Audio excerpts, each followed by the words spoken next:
Hello, everyone, and welcome back to our reading of Kidnapped. Today's chapter, The Roundhouse. Let's get started.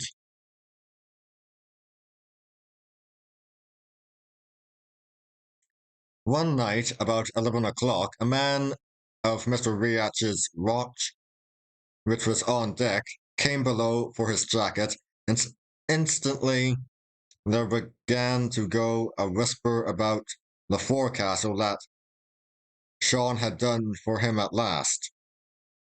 There was no need of a name. We all knew who was meant, but we had scarce time to get the idea rightly in our heads, far less to speak of it, when the scuttle was again flung open and Captain Hoseason came down the ladder. He looked sharply round the bunks, and the tossing light of the lantern, and then walking straight up to me, he addressed me to my surprise in tones of kindness.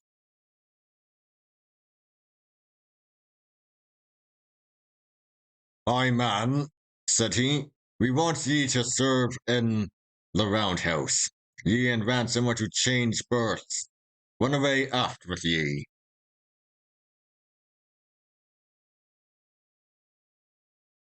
Even as he spoke, two seamen appeared in the scuttle, carrying Ransom in their arms, and the ship at that moment giving a great sheer into the sea, and the lantern swinging, the light fell direct on the boy's face.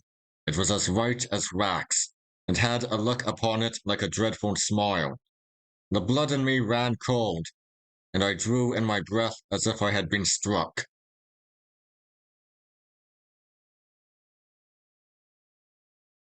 "Run away aft! Run away aft with ye!" cried Hoseason.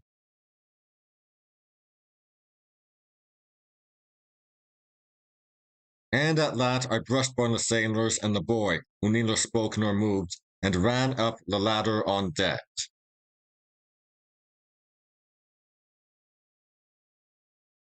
The brig was sheering swiftly and giddily through a long cresting swell.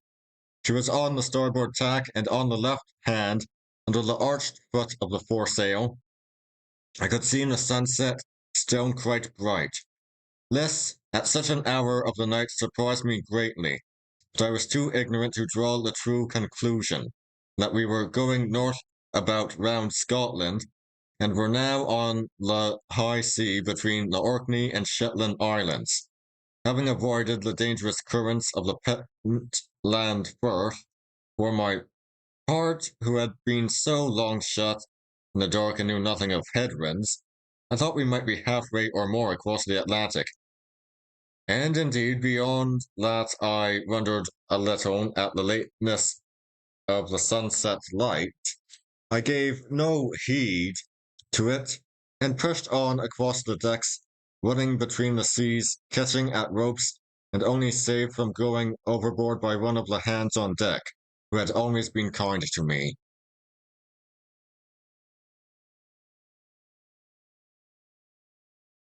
The roundhouse for which I was bound, and where I was now to sleep and serve, stood some 6 feet above the decks, and considering the size of the brig, was of good dimensions.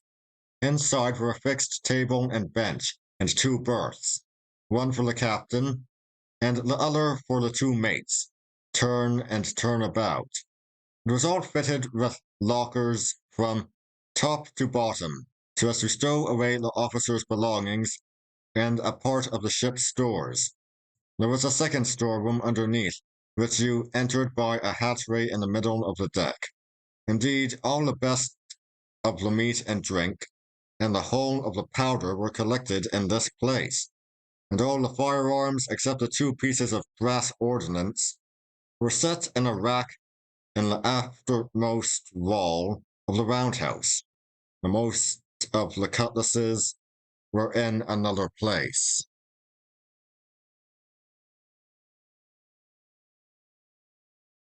A small window with a shutter on each side and a skylight in the roof gave it light by day, and after dark there was a lamp always burning. It was burning when I entered, not brightly, but enough to show Mr. Sean sitting at the table, with the brandy bottle and a tin pannikin in front of him. He was a tall man, strongly made, and very black, and he stared before him on the table like one stupid.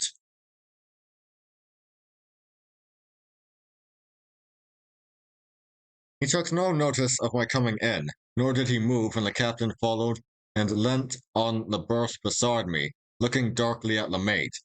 I stood in great fear of hoe season, and had my reasons for it, but something told me I need not be afraid of him just then, and I whispered in his ear, "How is he?" He shook his head like one that does not know and does not wish to think, and his face was very stern.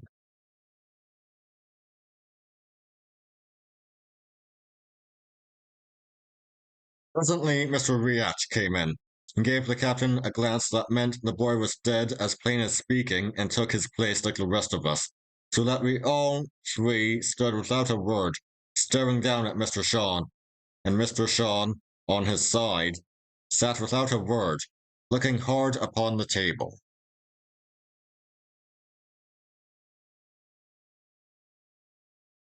All of a sudden, he put out his hand to take the bottle, and at that Mr. Riach started forward and caught it away from him, rather by surprise than violence, crying out with an oath that there had been too much of this work altogether, and that a judgment would fall upon the ship. And as he spoke, the weather sliding doors standing open, he tossed the bottle into the sea.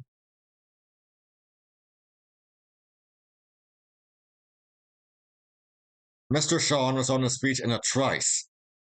He still looked dazed, but he meant murder. Aye, and would have done it for the second time that night, had not the captain stepped in between him and his victim.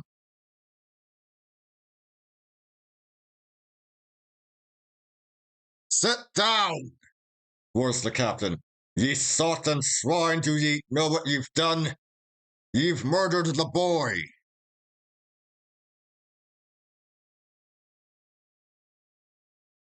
Mr. Shawn seemed to understand, for he sat down again and put up his hand to his brow.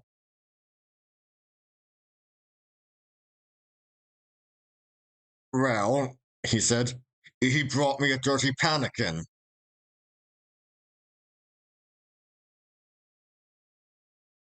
At that word, the captain and I and Mr. Riach all looked at each other for a second with a kind of frightened look, and then Ho Season walked up to his chief officer, took him by the shoulder, led him across to his bunk, and bade him lie down and go to sleep, as you might speak to a bad child. The murderer cried a little, but he took off his sea boots and obeyed.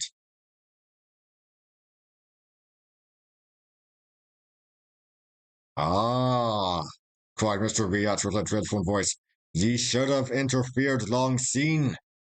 It's too late now.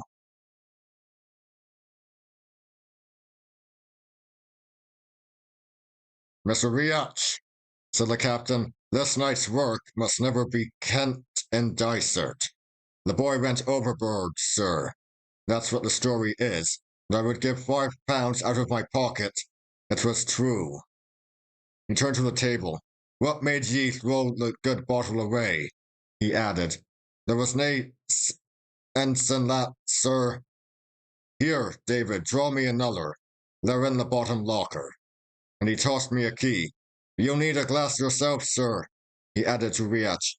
Yon was an ugly sight to see.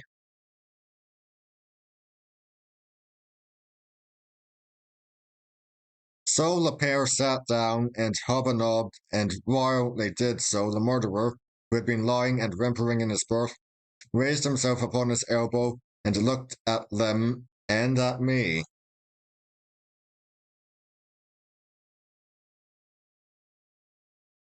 That was the first night of my new duties, and in the course of the next day I had got well into the run of them. I had to serve at the meals, which the captain took at regular hours, sitting down with the officer who was off duty. All the day through I would be running with a dram to one or the other of my three masters, and at night I slept on a blanket thrown on the deck boards at the outermost end of the roundhouse, and right in the draught of the two doors. It was a hard and a cold bed, nor was I suffered to sleep without interruption. where someone would be always coming in from deck to get a dram, and when a fresh watch was to be set, two and sometimes all three would sit down and brew a bowl together. How they kept their health, I know not, any more than how I kept my own.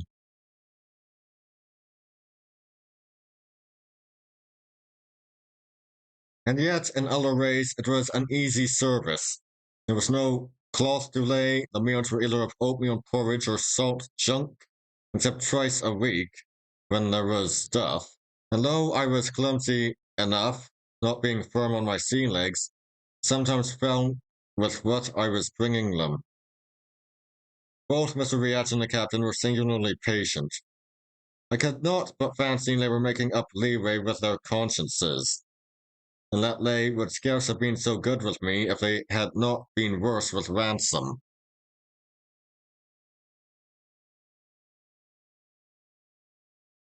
As for Mr. Sean, the drink, or his crime, or the two together, had certainly troubled his mind. I cannot say I ever saw him in his proper wits.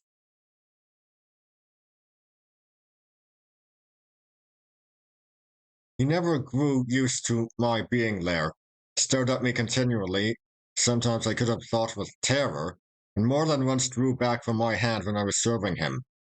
I was pretty sure from the first that he had no clear mind of what he had done, and on my second day in the roundhouse, I had the proof of it. We were alone, and he had been staring at me a long time, when all at once up he got as pale as death, and came close up to me, to my great terror, but I had no cause to be afraid of him.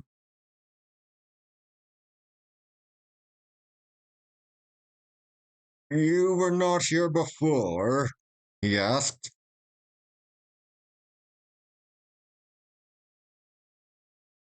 No, sir, said I.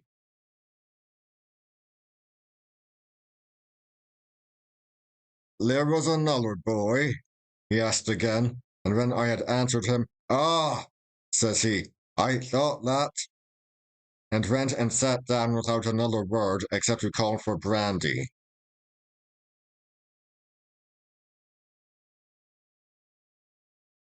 You may think it strange, but for all the horror I had, I was still sorry for him. He was a married man with a wife in Leith, but whether or no he had a family, I have now forgotten. I hope not.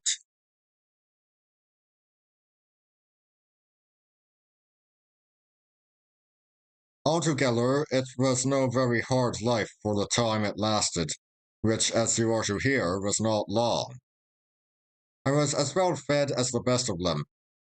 Even their pickles, which were the great dainty, I was allowed my share of, and had I liked, I might have been drunk from morning to night like Mr. Sean. I had company too, and good company of its sort. Mr. Riach, who had been to the college, spoke to me like a friend when he was not sulking, and he told me many curious things, and some that were informing, and even the captain, though he kept me at the stick's end the most part of the time, would sometimes unbuckle a bit and tell me of the fine countries he had visited.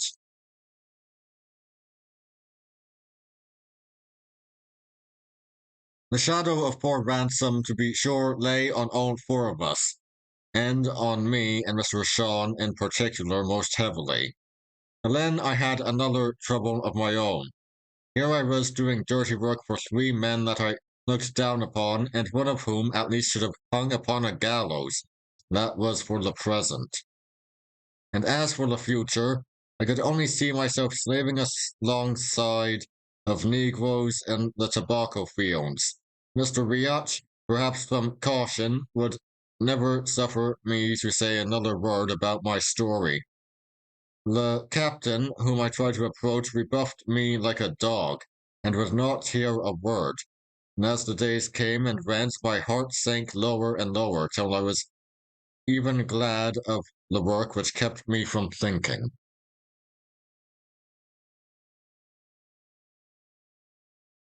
And that would be all for today. I apologize for the saying of that N-word, but it was a Victorian era. Anyway, I'll see you all next time. See ya!